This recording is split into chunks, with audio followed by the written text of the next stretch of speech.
My name is Matt Speakman, professional race car driver. One morning I had some great news. Through Channel 10 and Honda, I was actually sponsored to race in the Australian 600 Supersport Championship. This was a lifelong dream of mine, to race motorbikes professionally and to hopefully one day even go overseas and represent Australia racing motorbikes and the superbikes. Unfortunately, on that same day, I'd spent all day signing my sponsorship contract, picked up the championship winning bike from the year before, put it in a mate's garage, went to work that night, and unfortunately on the way home from work I actually ran into a drunk driver. We collided, I hit him head on my motorbike, and the next thing I knew I woke up in hospital and I was a paraplegic. It was really shocking to think that I would never be able to walk again, ride a motorbike again. So everything in my world basically came crumbling down, and I was faced with the question, what am I going to do now? And it was probably about that 6-week period where I actually really started to think about what I would no longer be able to do in life. And it just happened to be that same day that there was a guy 2 beds up from me in the spinal unit. He was learning to use a blow tube to operate an electric wheelchair.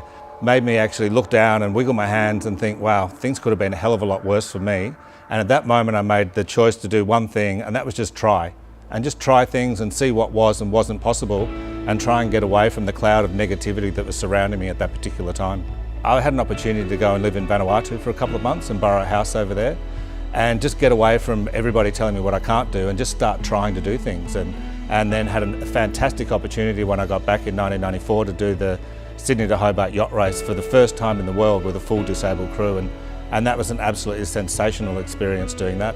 And that's why I urge everybody to go out and try things and get confidence, and the whole world will look at you differently and you see the world in a different light as well. So that Sydney Hobart yacht race actually then turned into a desire to try and get back to my true love, which was motorsport. When I first started trying to get involved with motorsport, I could see in people's eyes that they weren't convinced that I'd ever be able to drive a car safely, let alone competitive on a racetrack. And I think in 2015, with the result that we've got at the Dubai 24-hour race, with a full disabled crew, we managed to actually get a really good competitive finish with a very conservative approach to the race. So I think we've proven that point, and I think there's definitely a shift in attitude, and it's really important that people realise when you do end up in a wheelchair that it isn't the end of the road. The goal at the moment is to try and secure some sponsorship to actually get back out of the racetrack. Porsche racing in Australia is basically the pinnacle of one-make car racing that you can achieve short of being in a V8 supercar. We'll definitely be looking to do 1 year, possibly 2 in GT3 Cup Challenge, but hopefully we'll get that done in 1 year and then move up to the main game and start driving as a support category for the V8 supercars. So today is a really important day. We've actually got a brand new system to try out today. The Total Mobility is supplied for us, and it's an actual electronic throttle device that actually fits straight into the new fly-by-wire system that the 991 Porsche has, and the new braking system is much more efficient. So the exciting thing today is we actually get to test it all out, put it in the car, get the car fired up and see if the throttle revs it as accurately as what I'm hoping it will.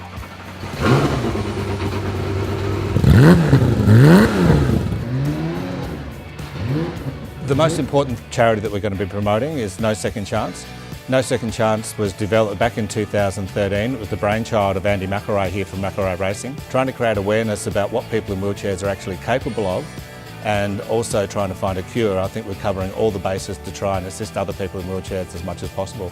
What we do is we're able to sort of reach the students by sort of taking in the stories of both Matt, Paul, and really sort of telling it from a first-hand experience. It's not a police officer, it's not a school teacher, it's coming from a real-world situation where Matt's able to talk about what happened in his situation with regards to road safety and drink driving. And with the students that we're talking to, they're all of sort of year 11 and 12, so they're at that age where they're starting to get their licence. So it really is important to them that they understand the dangers of road safety and certainly drink driving.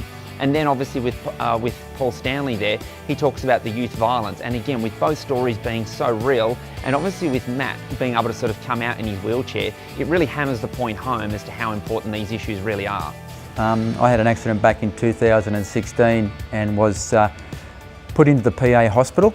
And while in the PA hospital, I was going through the most darkest days of my life, and I was ready to sort of disappear from this life, until one gentleman, Matt Speakman, came into our ward and our room, and I was listening to him talk to other people in the room and how enthusiastic he was for life and about of car racing and about his yachting and about his rowing, about his cycling. And I'm thinking, this guy is a paraplegic, he's smiling every day, he's waking up every day and he's motivating everybody around him. And I got a chance to talk to him one day and told him how I was feeling, and knowing that he'd been through the same feelings and the dark areas and where he is now and where he was now, it just sort of motivated me to say, hey, I'm 60 years old, but I can do this too. So I got out there on my hand cycle. I do hand cycling now, and I'm very proud that I can do that. And it was Matt's motivation to get me to do something, saying, oh, I do hand cycling. Oh, you'll have to come down and do a ride for me. And I said, well, I haven't got my hand cycle yet. He said, oh, when you get your hand cycle, you can come down and we'll go for a ride. And just the enthusiasm and the love of life that Matt showed, it really changed my life. And my wife would always say, oh, you've been talking to Matt today, haven't you? When she'd come in to see me. And I said, why? She said, because your whole persona changes after you've spoken to him. You're happy, you want to get out and do things. And I said, yeah. When you're put in a wheelchair, you don't think you have that second chance. And having that second chance at life, but in a different perception, it gives you motivation for anyone who's maybe not just in a wheelchair, but someone with any type of disability, that you can do anything you set your mind to and to any level that you want to do it. And Second Chance does that for you. I want everybody in life to see what I've achieved and have them think, wow, if that guy can achieve such amazing goals in his situation, they might take a look at their own life and think, wow, things aren't that bad for me. Maybe I should get out there and have a bit of a crack myself and see what I'm capable of doing. If you're someone that's facing adversity and in a chair, I'd like you to get in touch with us.